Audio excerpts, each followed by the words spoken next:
Hello students, good evening, जय हिंद, वंदे मातरम, सलाम, नमस्ते, सत श्री अकाल, आदाब। तो स्वागत है आप सभी का study with dear Khan sir YouTube channel पर। आज हम लोग आपकी डिमांड पर ही एक वीडियो बना रहे हैं जो कि पर्यावरण के ऊपर रहेगा, है ना। और पर्यावरण की जो पहली यूनिट आप लोगों की है परिवार, उस परिवार पर ही आज हम चर्चा करने जा रहे हैं। और निश्चित ही उम्मीद है कि आप लोगों को ये वीडियो पसंद आएगा, और यदि पसंद आए तो ज़रूर बताइए कमेंट बॉक्स में। तो आगे भी हम लोग और वीडियो बनाने पर प्लानिंग करेंगे। ओके स्टूडेंट, तो बिना देर किए स्टार्ट करते हैं। एक बार और स्वागत है आप सभी का, सभी भावी शिक्षकों का जो भविष्य में बहुत जल्दी शिक्षक बनने जा रहे हैं, उन सब का स्वागत है हमारे YouTube channel study with dear Khan sir पर। आइए स्टार्ट करते हैं, जानते हैं परिवार के बारे में। पहले यूनिट से ही स्टार्ट कर रहा हूँ कि परिवार का क्या महत्व है और भारत में परिवार से क्या आशय समझा जाता है। What is family. ओके, तो स्टार्टिंग देते हैं कि भाई परिवार शब्द आया कहाँ से है, इसकी शुरुआत कहाँ से हुई है। ओके, तो परिवार शब्द वास्तव में लैटिन शब्द है, यानी कि लैटिन भाषा का, या लैटिन को हम क्या बोलते हैं बेटा, रोमन भाषा के फेमुलस शब्द से आया है। फैमिली कहाँ से निकल के आया है? परिवार को हम लोग क्या बोलते हैं भाई, फैमिली बोलते हैं। क्या बोलते हैं? फैमिली कहते हैं। और ये फैमिली शब्द जो आया है, ये फेमुलस शब्द से आया है। किससे आया है? फेमुलस से। रोमन या लैटिन भाषा के फेमुलस से इसकी शुरुआत हुई है, और फेमुलस को ही हमने क्या कन्वर्ट किया, फैमिली में, और फैमिली से कन्वर्टेशन आया परिवार में। ओके, तो फेमुलस का शाब्दिक अर्थ क्या है? तो फेमुलस का जो शाब्दिक अर्थ होता है वो एक सेवक या नौकर के रूप में होता है। सेवक होता है, या कह सकते हैं आप लोग नौकर, सेवक या नौकर, इसका शाब्दिक अर्थ है। या एक ऐसा समूह जिसमें माता पिता, बच्चे और नौकर रहते हों, उस समूह को हम लोगों ने परिवार कहा है। ठीक है ना। एक ऐसा समूह, इसके आगे अगर बढ़े हम लोग सेवक या नौकर से आगे, तो या दूसरे तरह से हम इसको परिभाषित करें भारतीय संदर्भ में, तो कह सकते हैं एक ऐसा समूह जिसमें माता पिता, बच्चे और नौकर रहते हों, उस समूह को हम लोगों ने क्या माना है? परिवार माना है। ओके, अब इस परिवार की भारतीय समाज में क्या अवधारणा है? वास्तव में यदि अवधारणात्मक रूप से हम बात करें तो परिवार भारतीय जो समाज है उसकी बुनियादी इकाई कहा गया है। बुनियादी इकाई, आधारभूत, फंडामेंटली यूनिट कहते हैं इसको हम। क्या कहते हैं? फंडामेंटली यूनिट कहते हैं हम। ठीक है ना। तो भारतीय समाज में परिवार की क्या भूमिका है? एक बुनियादी भूमिका होती है, प्रारंभिक भूमिका होती है, जिसमें बच्चा शुरुआत करता है, जिसके माध्यम से बच्चा शुरुआत करता है, परिवार के माध्यम से शुरुआत करता है ना। तो क्या लिख सकते हैं हम लोग? भारतीय समाज में परिवार क्या है? बुनियादी इकाई है। में परिवार बुनियादी इकाई है, एक बुनियादी इकाई है, फंडामेंटल यूनिट है, जहाँ से शुरुआत होती है, समाज के निर्माण की शुरुआत जहाँ से होती है, वो है वास्तव में क्या? वो है परिवार। क्या है वो परिवार है। ओके, आगे बात करें तो सामाजिक जीवन की अगर बात करें, सोशल लाइफ की अगर हम बात करें, तो इस सोशल लाइफ में जो सबसे लघुत्तम इकाई होती है हमारी, वो परिवार है हमारा। सामाजिक जीवन में जो सबसे लघुत्तम इकाई होती है वो क्या होती है? वो भी परिवार है। सामाजिक जीवन की बात कर लें हम लोग, सामाजिक जीवन में परिवार क्या होती है? परिवार एक लघुत्तम इकाई है। कैसी इकाई है? लघुत्तम इकाई है। लघुत्तम इकाई है सर? जी, लघुत्तम इकाई है, सबसे शॉर्टेस्ट यूनिट है। यानी कि परिवार प्लस परिवार प्लस परिवार प्लस परिवार, ऐसे परिवारों का समूह बनता है, और उसी से क्या बन जाता है भाई, अरे भाई उसी से समाज बनता है, ठीक है ना, उसी से एक सोशल लाइफ का निर्माण होता है। इसलिए क्या कहा गया है, परिवार वास्तव में क्या होती है, लघुत्तम इकाई है। सामाजिक समाज की क्या है ये समाज की एक लघुत्तम इकाई के रूप में माना गया है इसको। ठीक है स्टूडेंट्स, ओके आगे बात करें लघुत्तम इकाई के बाद में, तो वास्तव में एक हमारा परिवार जो है वो केंद्रीय इकाई के रूप में भी जाना जाता है। समाज निर्माण की बात करें या सामाजिक संरचना की बात करें तो केंद्रीय इकाई के रूप में भी जाना जाता है। किस रूप में, परिवार समाज की कौन सी इकाई है, केंद्रीय इकाई है। परिवार समाज की कौन सी इकाई है भाई, अरे केंद्रीय इकाई है, केंद्रीय इकाई है। एक तरफ तो लघुत्तम बोला गया है, दूसरी तरफ केंद्रीय बोला गया है। बात समझ में आ रही कुछ, शॉर्टेस्ट यूनिट, ओके। दूसरा सेंट्रल यूनिट, दूसरा क्या है भाई, अरे सेंट्रल यूनिट है। केंद्रीय इकाई का मतलब यह है कि जो समाज है उसका केंद्र बिंदु क्या है, उसका केंद्र बिंदु है हमारा क्या, परिवार, हमारी फैमिली। सीधी सी बात है, जो जिस चीज़ से मिलकर बना होता है वही उसका केंद्र होता है, सेंटर होता है। तो हमारा समाज किससे बनता है, हमारा समाज वास्तव में परिवार से ही बनता है। इसलिए क्या कहते हैं हम लोग, इसलिए हम कहते हैं कि हमारा जो केंद्रीय इकाई है वो केंद्रीय इकाई क्या है, वो केंद्रीय इकाई हमारा परिवार ही है। परिवार जो है समाज की क्या होती है भाई, संरचनात्मक दृष्टिकोण से। किस दृष्टिकोण से, समाज की संरचना जो होती है उसमें केंद्रीय भूमिका निभाता है कौन, परिवार। हमारा परिवार, आपका परिवार, सारे संसार का परिवार। क्योंकि सारे संसार में एक चीज़ तो क्लियर है, परिवार तो होता है, चाहे वो छोटा हो या बड़ा हो, लेकिन परिवार तो होता है। ओके, तो परिवार क्या है, समाज की केंद्रीय इकाई है। अब एक छोटा सा फैक्ट आता है, एक कोटेशन आता है कि वास्तव में परिवार में क्या क्या होना चाहिए या कौन कौन होने चाहिए। तो परिवार में माता पिता और बच्चों का होना अनिवार्य है, तभी एक परिवार हो सकता है। ओके, माता पिता और बच्चों का होना अनिवार्य है, ठीक है ना। यदि इनमें से एक भी कम होगा, माता पिता और बच्चों में से यदि एक भी कम होगा, तो वास्तव में ये परिवार ना कहलाकर ये गृहस्थी कहलाएगी। क्या कहलाएगी, गृहस्थी कहलाएगी। और याद रखिए, एक परिवार जो होता है वो गृहस्थी हो सकती है। एक परिवार एक गृहस्थी हो सकती है, लेकिन एक गृहस्थी जो होती है वो एक परिवार नहीं होता है। कुछ संदर्भों में हो भी सकता है, लेकिन हमेशा हो जाए गृहस्थी परिवार, ये संभव नहीं है।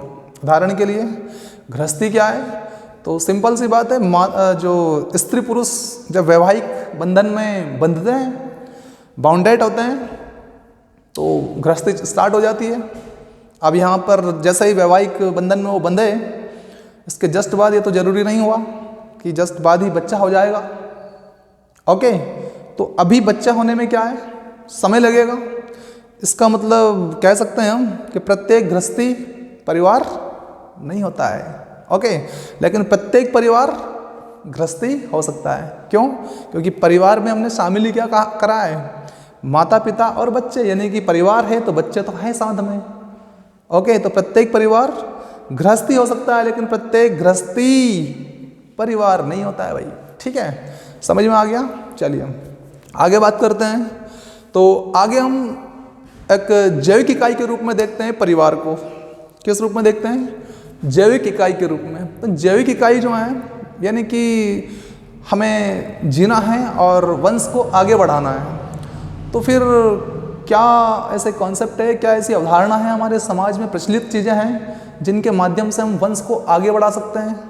तो उसी संदर्भ में हम लोगों ने एक बायोलॉजिकल यूनिट के रूप में परिवार को महत्व दिया है, बायोलॉजिकल यूनिट के रूप में, जैविक इकाई के रूप में। तो यहाँ पे क्या देखने को मिलेगा आपको बायोलॉजिकल यूनिट में या जैविक इकाई के रूप में, तो यहाँ पर स्त्री पुरुष जो होते हैं वो वैवाहिक बंधन में बंधते हैं, और वैवाहिक बंधन में बंधने के बाद में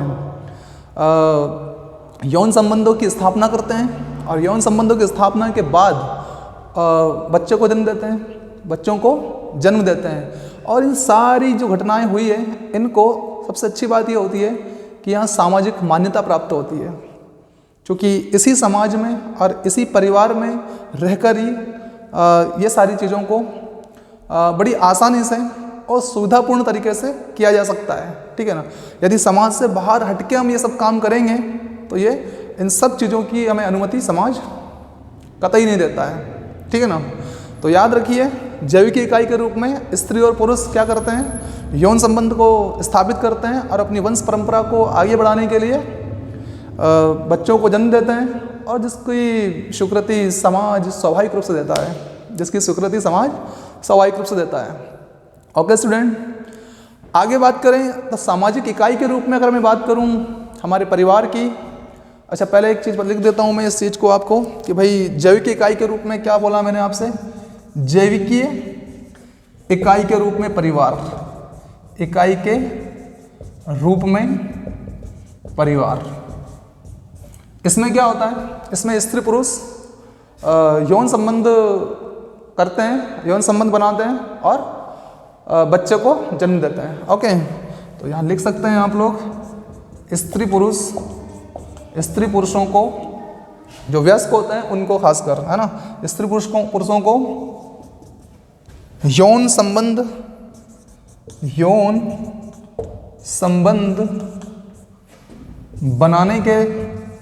बनाने की मान्यता समाज देता है, जिसके माध्यम से बच्चों को जन्म दिया जाता है और वंश को आगे बढ़ाया जाता है, ठीक है ना। तो जिसके माध्यम से, इधर लिख लेते हैं,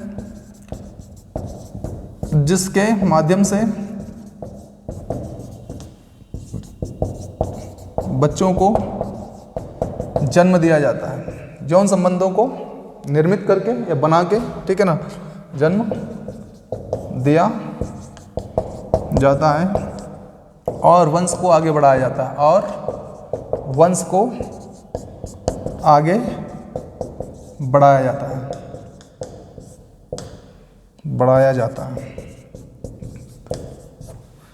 ओके स्टूडेंट्स, आगे बात करता हूँ सामाजिक इकाई के रूप में कि परिवार की भूमिका सामाजिक इकाई के रूप में किस प्रकार से हम बता सकते हैं। ओके, सोशल इकाई में परिवार की भूमिका हम इस तरह से क्लियर कर सकते हैं कि वास्तव में परिवार जो होता है वो समाज से कैसे कनेक्ट होता है। तो बहुत सिंपल है कि यहाँ पर हम रक्त संबंधों की बात करते हैं, किन की बात करते हैं, ब्लड रिलेशन की बात करते हैं। यहाँ पर हम जो गोद लिए हुए पुत्र होते हैं, दत्तक पुत्र जो होते हैं, उनकी बात करते हैं, और कुछ वैवाहिक जो संबंध होते हैं, इन संबंधों की बात करते हैं। तो इन्हीं सब संबंधों से जो निर्मित होता है एक समाज या परिवार, वो परिवार बड़े पैमाने पर समाज का निर्माण करता है।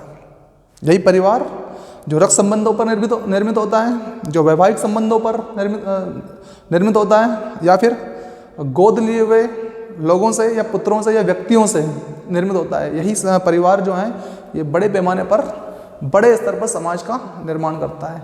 यानी कि सामाजिक इकाई के रूप में अगर मैं बात करूं शॉर्टली, सामाजिक इकाई के रूप में, तो सामाजिक इकाई के रूप में परिवार वास्तव में किससे निर्मित होता है, रक्त संबंधों से, वैवाहिक संबंधों से और गोद लिए हुए व्यक्तियों से।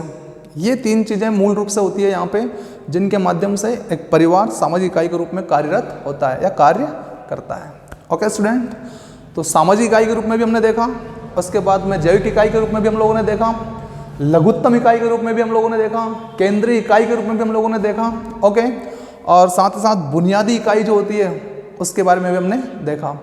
वास्तव में लघुत्तम इकाई की बहुत महत्वपूर्ण कह सकते हैं हम एक लोकेशन स्थिति है कि लघुत्तम इकाई कहने का तात्पर्य यह भी है कि बच्चा जो होता है ना, उसकी सबसे प्रथम पाठशाला भी कहा गया उस लघुत्तम इकाई को, क्योंकि वहीं पर उसकी बुनियाद बनती है वास्तव में, है ना। तो लघुत्तम इकाई को ही क्या कहा गया है, बच्चों की प्रथम पाठशाला कहा गया है।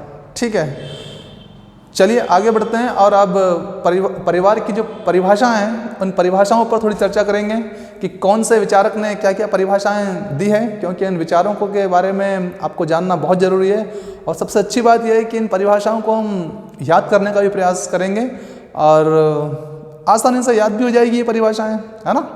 चलिए देखते हैं परिभाषाएँ, इसका स्क्रीनशॉट ले लीजिए आप लोग।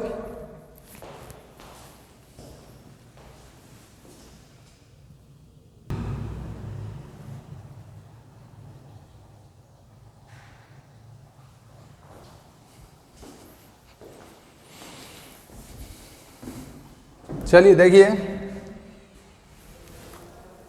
परिवार की परिभाषाएं। ओके, विल्स तथा हाइजर के अनुसार क्या कह रहे हैं विल्स सर और हाइजर? परिवार को संक्षेप में एक सामाजिक समूह के रूप में परिभाषित किया जाता है। सामाजिक समूह के रूप में परिभाषित किया जाता है जिसके सदस्य रक्त के आधार पर एक दूसरे से जुड़े रहते हैं। जिसके सदस्य रक्त के आधार पर यानी कि ब्लड रिलेशन के आधार पर एक दूसरे से ज्वाइंट रहते हैं, जुड़े रहते हैं। ओके, याद करने का भी प्रयास करते हैं क्योंकि कॉन्सेप्ट की बजाय यहाँ पर हम क्या करेंगे, याद करने का ही प्लान करेंगे उसको कि कैसे याद रखा जाए। ओके, तो एक ऐसा वर्ड ढूंढना है हम लोगों को इन परिभाषाओं में से जो हमारा जो विचारक है जिसने ये परिभाषा दी है उसके साथ कनेक्ट हो जाए वो। ओके, ताकि एग्जाम में आए तो फटाक से फाइंड आउट हम कर दें उसको। ओके, तो देखो परिवार को संक्षेप में एक सामाजिक समूह के रूप में परिभाषित किया जाता है जिसके सदस्य रक्त के आधार पर एक दूसरे से जुड़े रहते हैं। तो सदस्य रक्त के आधार पर, तो मेन चीज क्या है, रक्त के आधार पर जुड़ने की बात कही है किसने? विल्स तथा हाइजर ने। विल्स और हाइजर ने रक्त के आधार पर जुड़ने को ही क्या कहा है कि ये सब जो रक्त से जुड़े रहते हैं वो परिवार के आपस में सदस्य होते हैं। ओके भाई, तो चलो याद करते हैं रक्त को कैसे जोड़ेंगे इससे, विल्स तथा हाइजर। अच्छा, विल्स का मतलब क्या? विल का मतलब क्या होता है? इच्छा, विलिंग पावर, इच्छा शक्ति। ओके, और दूसरा हमारे पास में हाइजर, भैया जिसकी इच्छा शक्ति हाई होती है ना, विल पावर जिसकी हाई होती है ना, उसके रगों में रक्त जो होता है ना वो उबाल मारता है।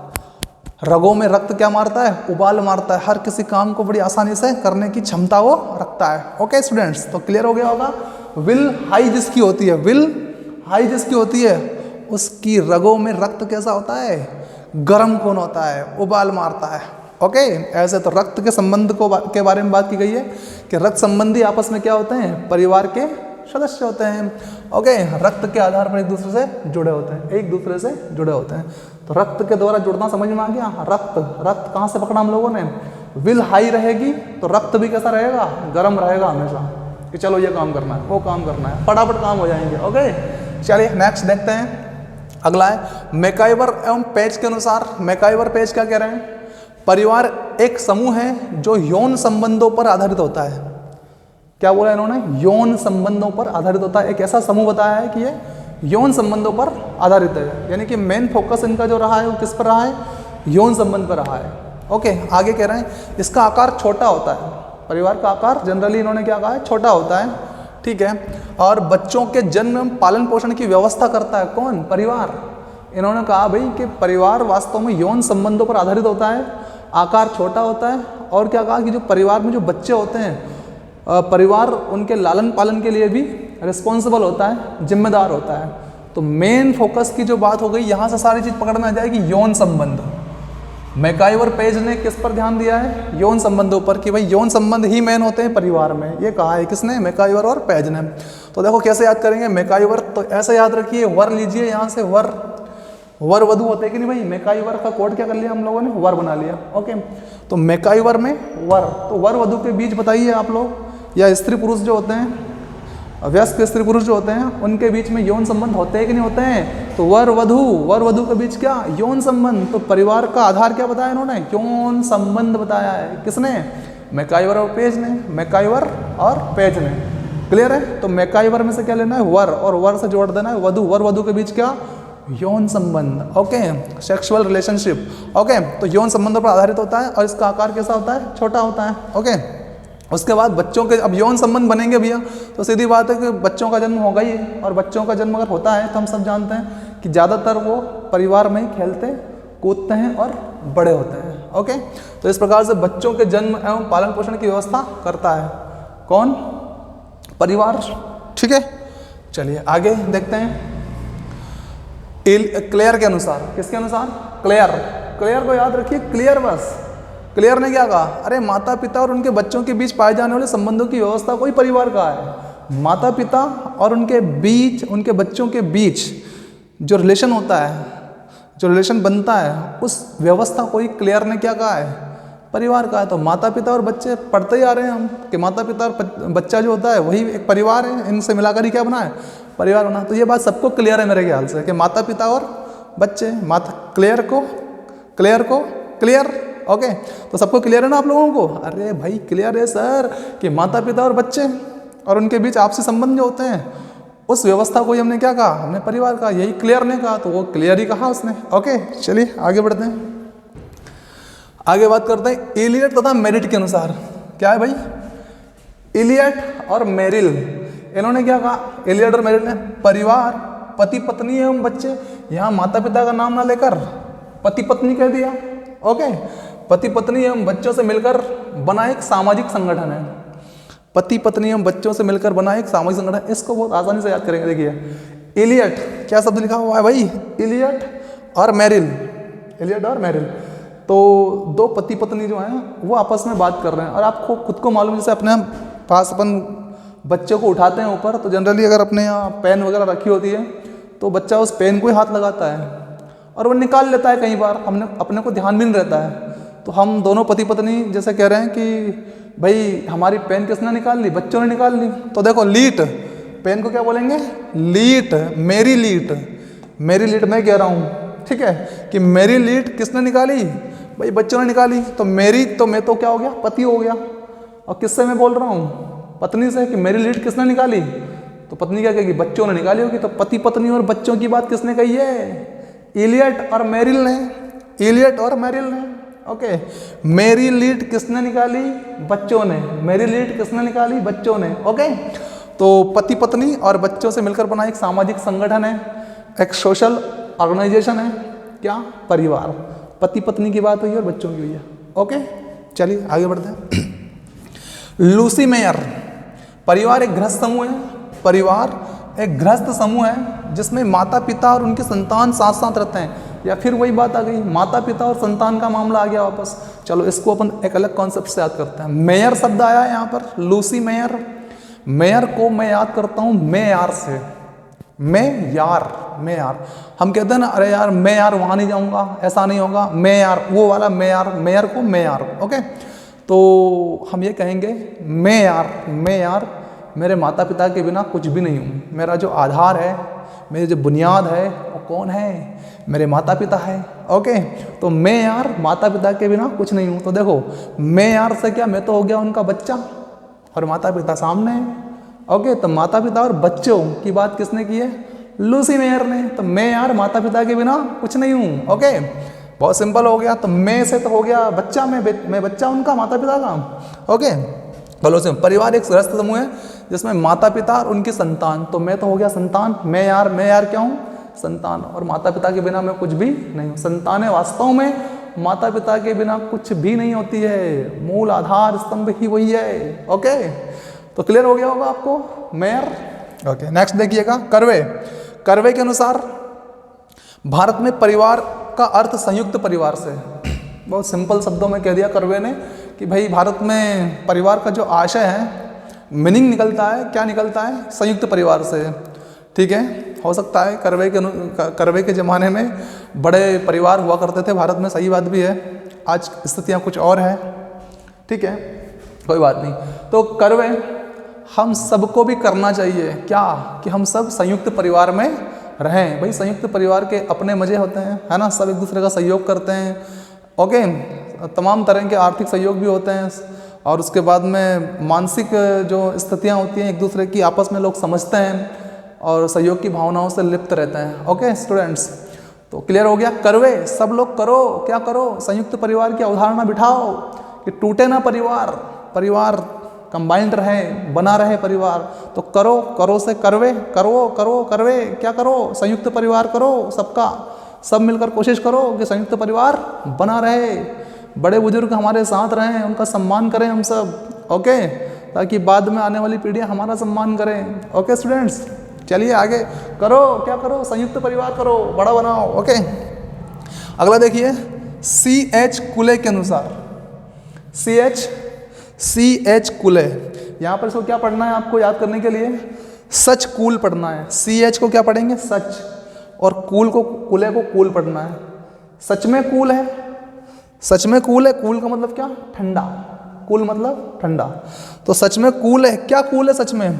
देखिए आप लोग, मानव की जो प्रकृति है ना, हमारा जो नेचर है ना, वो कूल है वास्तव में। अगर देखा जाए, हम लोग जनरली कैसे रहते हैं? ठंडे गार बैठे रहते हैं, हाँ ठीक है कर लेंगे यार, वो कर लेंगे वो कर लेंगे, ठीक है। तो मानव प्रकृति जनरली कैसी है? कूल है, सच में कूल है। तो मानव प्रकृति कैसे याद करेंगे? मानव प्रकृति सच कूल है, सच में कूल है। तो मानव प्रकृति के बारे में किसने कहा है कि मानव प्रकृति की नर्सरी कहा गया है परिवार को? देखो इन्होंने परिवार को, किसको? परिवार को प्राथमिक समूह माना है। ओके, प्राथमिक समूह माना और इसे मानव प्रकृति की नर्सरी कहा है या पोशिका कहा है। तो मानव प्रकृति की नर्सरी किसने कहा है? C.H. कूले ने। तो सच में कूल है मानव प्रकृति। और मानव प्रकृति की नर्सरी या पोशिका कहा गया है किसको? परिवार। ये आप बहुत अच्छी तरह समझते होंगे कि हमारी जो नर्सरी क्लास से जोड़ लेते हैं हम लोग कि नर्सरी क्लास से ही हमारा नेचर डेवलप होने लग जाता है भाई। हम LKG UKG नर्सरी जो होती है वहाँ से जब स्टार्टिंग करते हैं तो हमारा एक नेचर जो होता है, हमारी जो प्रकृति होती है वो डेवलप होने लग जाती है कि हम किस दिशा में जा रहे हैं, कैसे जा रहे हैं, कितना कैच कर पा रहे हैं, कितना नहीं कर पा रहे हैं, क्या क्या होना है क्या नहीं होना है, इसकी शुरुआत वहाँ से नर्सरी से हो जाती है। तो मानव प्रकृति की नर्सरी क्या है? परिवार है। किसने कहा है? C.H. कूले ने कहा है। सर सच में कूल है मानव प्रकृति। और वहाँ से आप समझ जाएंगे मानव प्रकृति की नर्सरी या पोशिका, पोषण करने वाली पोशिका। भाई पोषण होता है कि नहीं परिवार के द्वारा? बच्चों का होता है ना, इसलिए पोशिका कहा है परिवार को। किसने कहा है? C.H. कूले ने कहा है। ओके, बर्गेस एवं लॉक अगला क्या है हमारा? बर्गेस एवं लॉक। देखिए बर्गेस एवं लॉक में परिवार विवाह, रक्त या दत्तक बंधनों से संगठित है। पहले पढ़ लेते हैं अच्छे से। परिवार क्या है? विवाह, रक्त, परिवार जो है वो परिवार वास्तव में विवाह, रक्त या दत्तक बंधनों से संगठित है।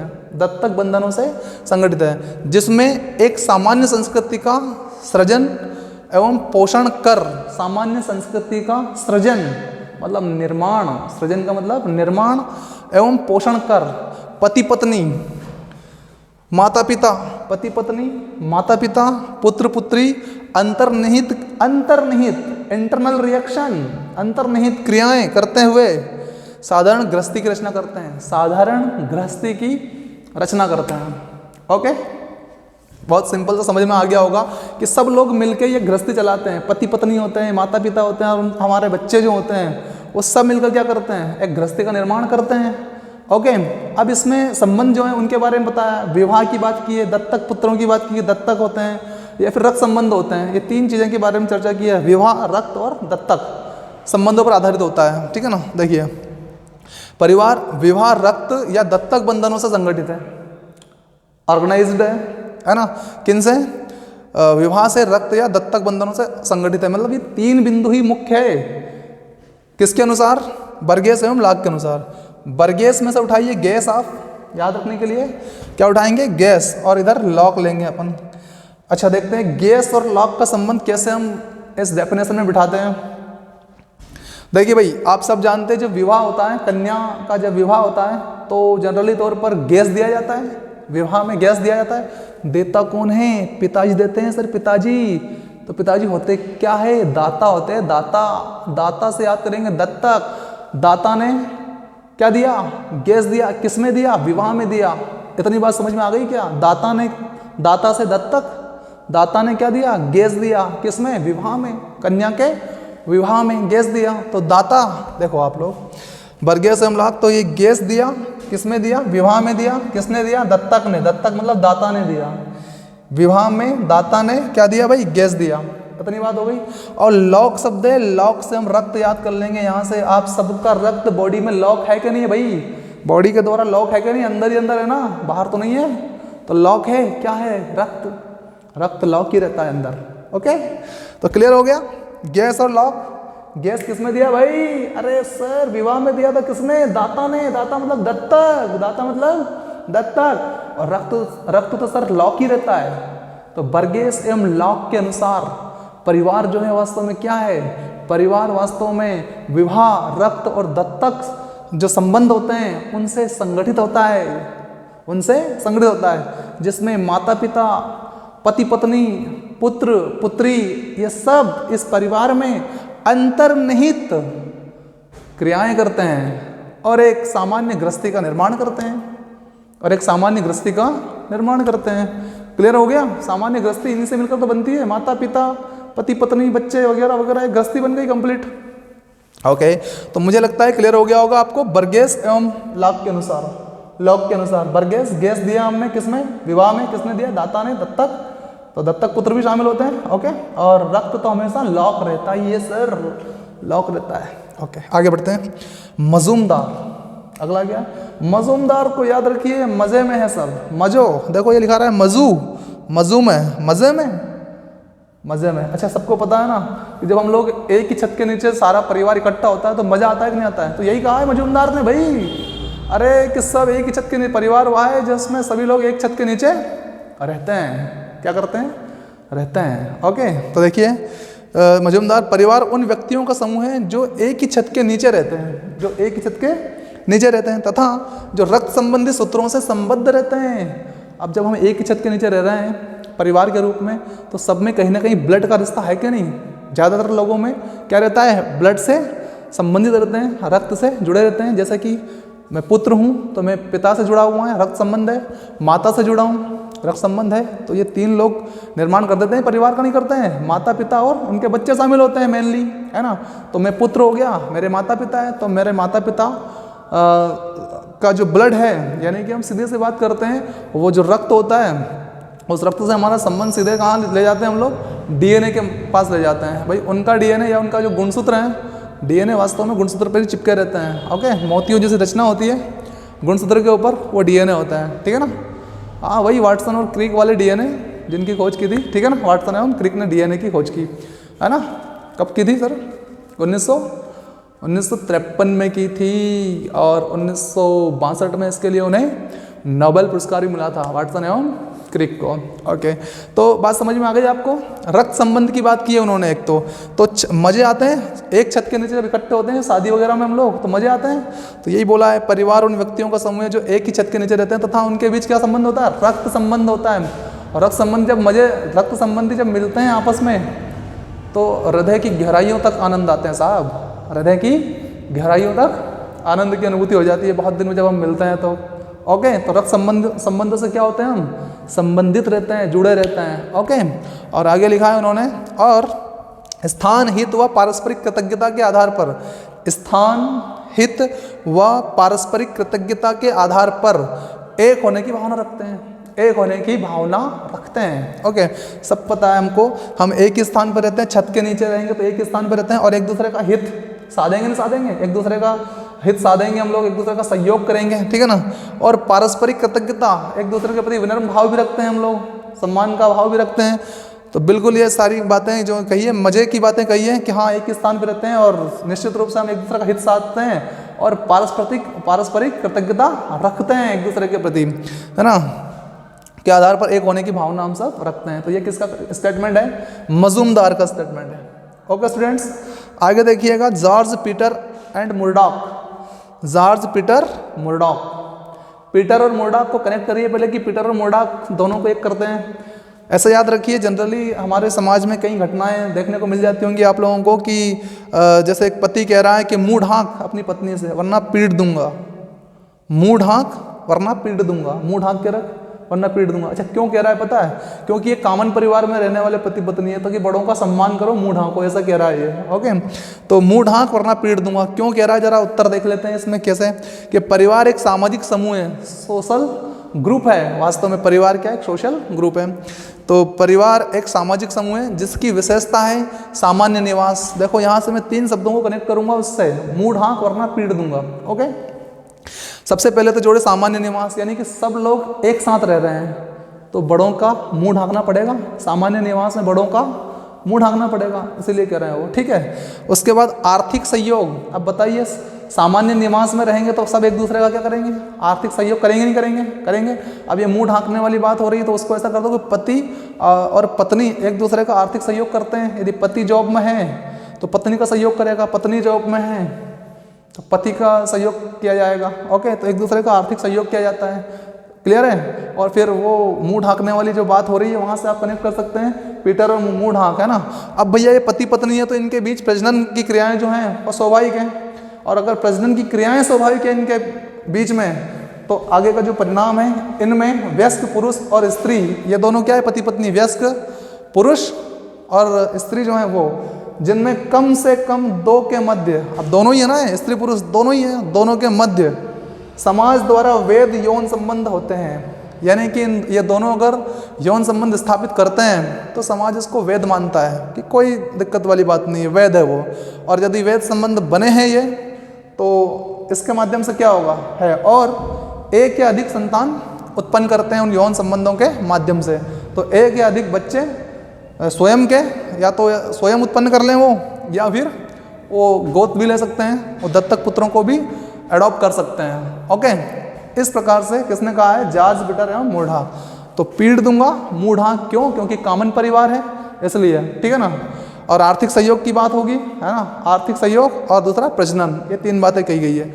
सामान्य निवास, आर्थिक सहयोग एवं प्रजनन है, ये परिवार की विशेषता है। तो परिवार एक सामाजिक समूह है जिसकी विशेषता सामान्य निवास, 3 बातें पकड़नी है यहाँ से, सामान्य निवास, आर्थिक सहयोग एवं प्रजनन है। उसकी विशेषता क्या है, सामान्य निवास, आर्थिक सहयोग एवं प्रजनन। क्लियर हो गया क्या? मुंह ढांक पीट दूंगा, कैसे?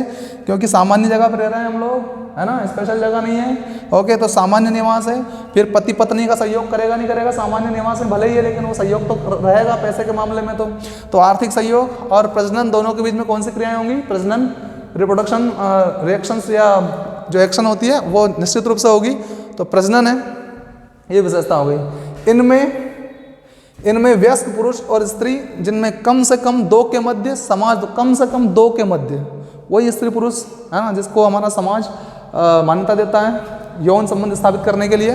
तो समाज द्वारा वैध यौन संबंध होते हैं और वे एक या एक से अधिक संतान उत्पन्न करते हैं या दत्तक पुत्रों को गोद लेते हैं। ये सब परिवार के अंतर्गत आने वाली परिभाषाएं हैं। उम्मीद है आप लोगों को सब परिभाषाएं अच्छे से समझ में आ गई होगी। 1-2 बार और देखिए, आप समझिएगा और मुझे ज़रूर कमेंट बॉक्स में बताइएगा कि आपको ये सेशन, ये प्रथम लेक्चर हमारा कैसा लगा। अगर आपको पसंद आया होगा तो आगे और भी आपकी डिमांड पर वीडियो लेकर आऊँगा, नहीं तो कोई बात नहीं। ओके, तो प्लीज़ लाइक करिए, शेयर कीजिए और सब्सक्राइब कीजिए चैनल को। और आगे यदि और वीडियो चाहिए आप लोगों को तो प्लीज़ कमेंट बॉक्स में कमेंट करके बताइए कि सर और लेके आइए। ओके स्टूडेंट्स, तो बहुत बहुत धन्यवाद आप सभी का मेरे साथ जुड़े रहने के लिए। Thank you very much and good night, bye, शब्बा खैर।